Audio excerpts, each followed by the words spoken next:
करेंगे। और पहले जब उनकी सरकार थी उन्होंने कहा था कि देश की संपत्ति पर पहला अधिकार मुसलमानों का है। इसका मतलब ये संपत्ति इकट्ठी करके किसको बांटेंगे? जिनके ज्यादा बच्चे हैं उनको बांटेंगे। घुसपैठियों को बांटेंगे। क्या आपकी मेहनत की कमाई का पैसा घुसपैठियों को दिया जाएगा? नमस्कार साथियों, मैं आपका दोस्त अशफाक अहमद और आप देख रहे हैं देशभक्त चैनल।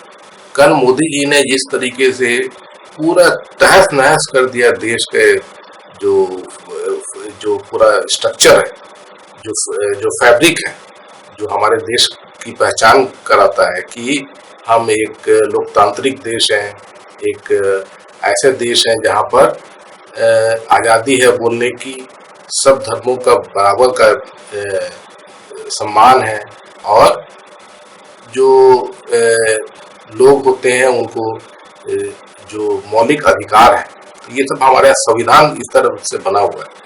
तो मोदी जी ने हर चीज की धज्जियां उड़ा दी।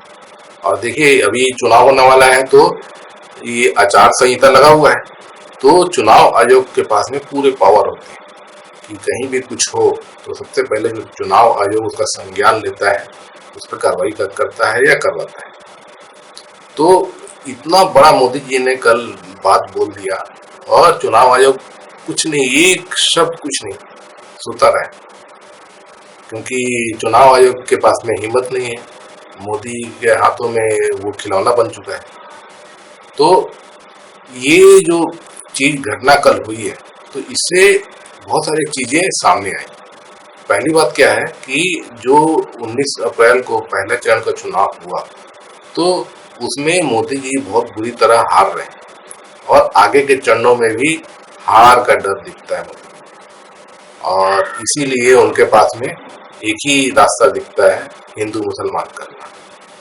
तो ये जो कल घटना हुई तो इसके पहले की जो इस तरीके के रिपोर्ट आ रहे थे कि ये भाजपा जो है बहुत पिछड़ी हुई है और पूरा हार का पूरा दिखता है।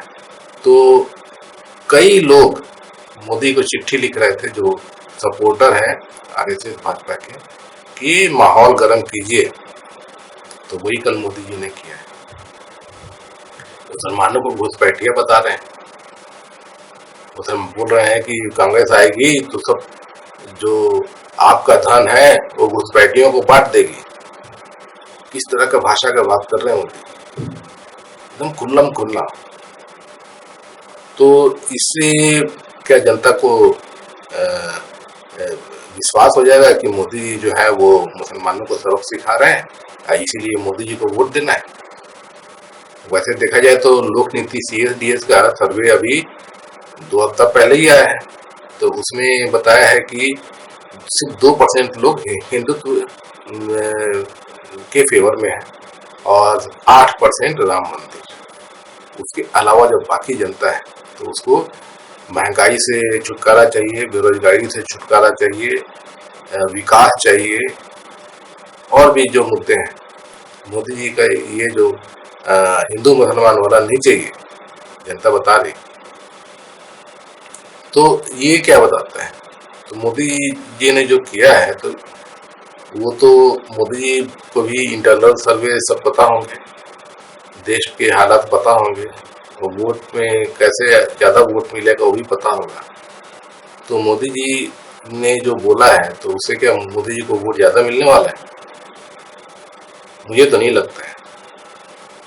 क्या है कि मोदी जी जो है वो घिर चुके हैं, तो महंगाई पे तो बोल नहीं सकते हैं, बेरोजगारी पे तो बोल नहीं सकते हैं, विकास पे तो बोल नहीं सकते हैं। तो मोदी जी के लिए यही 2 मुद्दे बचे रहते हैं, राम मंदिर और हिंदुत्व। तो राम मंदिर जो है मोदी जी का 2024 का मास्टर प्लान था, मास्टर स्ट्रोक। जैसे 2019 में जो मोदी जी का पुलवामा वाला जो घटना हुई थी, सैनिकों की शहादत था, उसी के नाम पे मोदी जी ने वोट मांगा था और मिला भी था। तो इस बार मोदी जी का 2024 का था कि राम मंदिर, तो राम मंदिर चला नहीं। तो अब मोदी जी घबरा गए तो घबरा गए हैं। तो राम मंदिर याद दिलाने के लिए एक तो जैसे जो राम बन के आते थे टीवी का जो सीरियल था रामायण में, अरुण गोविल, तो उनको टिकट दिया है और वो बकायदा राम फोटो लेके घूम रहे हैं, वोट मांग रहे हैं। चुनाव आयोग लेकिन सोता रहता है। और मोदी जी ने तो कल पूरा ही तहस नहस कर दिया, धज्जियां उड़ा दी चुनाव आयोग। तो कौन ज्यादा गिरा है, चुनाव आयोग ज्यादा गिर गया है कि मोदी जी गिर गए हैं, वो भी देखने वाली बात है।